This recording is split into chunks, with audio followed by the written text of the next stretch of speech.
করে থাকে তার তো এটা প্রতিদিন একদিন এক্সট্রা কোর্টে থাকা মানে হচ্ছে তার $20-30,000 তার লস। কিন্তু তারপর আপনি দেখেন আপনি আমি জানি না যদি কোনো 6-7 মাস আপনার এই প্রসেসটা অনেক আগে থেকেই হচ্ছে, একটাই স্টেটমেন্ট নেই।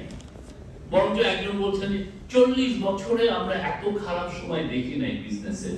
40 বছরে উনি আমি যিনি বলেছেন 40 বছরে উনি কোনোদিন বিজনেসই করেন নাই, এখন উনি $700 মিলিয়ন এক্সপোর্ট করেন, তখন উনি কিছুই ছিলেন না। এগুলো কথা মানে আপনি কি পলিটিক্যালি মানে এমন সব কথা বলা হচ্ছে যে মানে আমাদেরকে একটা ডিসক্রেডিট করার একটা খুবই একটা আলগেভিয়র একটা মোটিভ।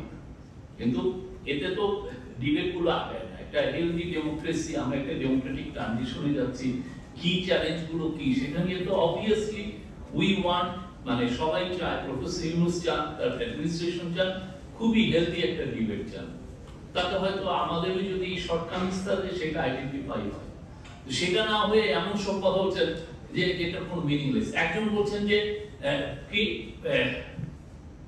একটা বড় একটা বিজনেস অ্যাসোসিয়েশনের উনি চিফ, উনি বলছেন যে 1971-এ আমাদের শহীদ বুদ্ধিজীবীদেরকে যেভাবে মারা হয়েছিল এখন আমাদের অবস্থা সেই হয়েছে।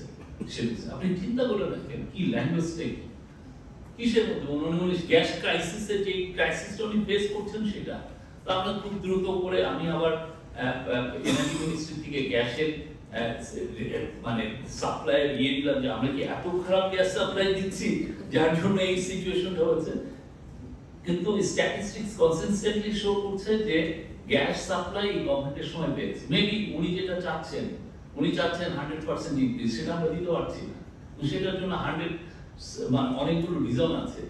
যেই ধরনের ল্যাঙ্গুয়েজ এবং এই ল্যাঙ্গুয়েজটাকে আবার কি করা হচ্ছে যে অ্যাম্পলিফাই করা হচ্ছে নিউজ পেপারে।